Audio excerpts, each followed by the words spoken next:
ഇന്ന് നമുക്ക് hair related ആയിട്ട് കുറച്ച് കാര്യങ്ങൾ സംസാരിച്ചാലോ? ഫസ്റ്റ് എന്ന് ഞാൻ പറയാം, എൻ്റെ ഹെയർ ട്രീറ്റഡ് ഹെയർ ആണ് കേട്ടോ.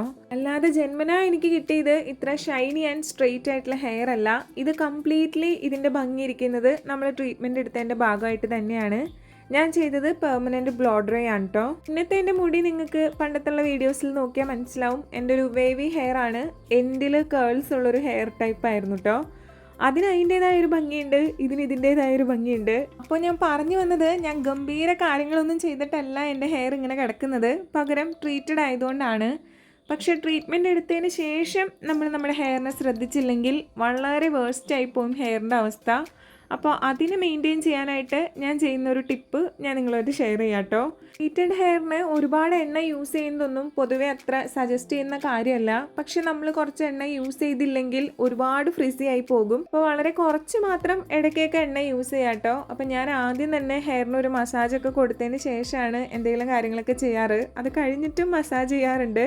അപ്പോൾ ഇപ്പോൾ നമ്മൾ അപ്ലൈ ചെയ്യാൻ പോകുന്ന സംഭവം വേറൊന്നുമല്ല, വീട്ടിൽ തന്നെ ആക്കിയെടുത്തിട്ടുള്ള തേങ്ങാപ്പാലും അതിനകത്തോട്ട് ഒരു ഹാഫ് ലെമൺ പിഴിഞ്ഞൊഴിച്ചിട്ടുണ്ട്.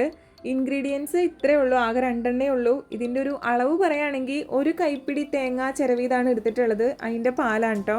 ഇനി വേറെ പ്രത്യേകിച്ച് പണിയൊന്നുമില്ല. നമ്മുടെ സ്കാൽപ്പിലേക്ക് ഇത് നന്നായിട്ടൊന്ന് അപ്ലൈ ചെയ്ത് കൊടുക്കുക. അതിനുവേണ്ടി ഞാനൊരു കുഞ്ഞു കഷ്ണം കോട്ടൺ തുണി എടുത്തിട്ടുണ്ട്. എന്നിട്ട് നമ്മൾ തേങ്ങാപ്പാലിൽ മുക്കിയിട്ട് നമ്മുടെ സ്കാൽപ്പിലേക്ക് നന്നായിട്ടൊന്ന് അപ്ലൈ ചെയ്ത് കൊടുക്കുക. അപ്ലൈ ചെയ്ത ഉടനെ തന്നെ നമ്മൾ ഈ വിരൽ വെച്ചിട്ട് നന്നായിട്ട് മസാജ് ചെയ്ത് കൊടുക്കുമല്ലോ, അപ്പം നല്ല ബ്ലഡ് ഫ്ലോ ഒക്കെ ഉണ്ടാവും. അതിനുശേഷം ഒരു 20 to 30 മിനിറ്റ്സ് ഒക്കെ വെക്കും. പിന്നെ ഒരു ഹെയർ വാഷ് എടുക്കും. ഹെയർ വാഷ് ചെയ്യുമ്പോൾ ഷാംപൂ മസ്റ്റായിട്ട് യൂസ് ചെയ്യണം, അതല്ലെങ്കിൽ മുടിയിൽ നിന്ന് എണ്ണ പോവില്ല കേട്ടോ. സ്കാൽപ്പിൽ മാത്രമല്ല, കുറച്ച് നമ്മുടെ ഹെയറിനും അപ്ലൈ ചെയ്താൽ നല്ലത് തന്നെയാണ്. ഒത്തിരി ഫ്രിസിനെസ് ഒക്കെ ഉണ്ടെങ്കിൽ ഒന്ന് കുറഞ്ഞു കിട്ടും കേട്ടോ.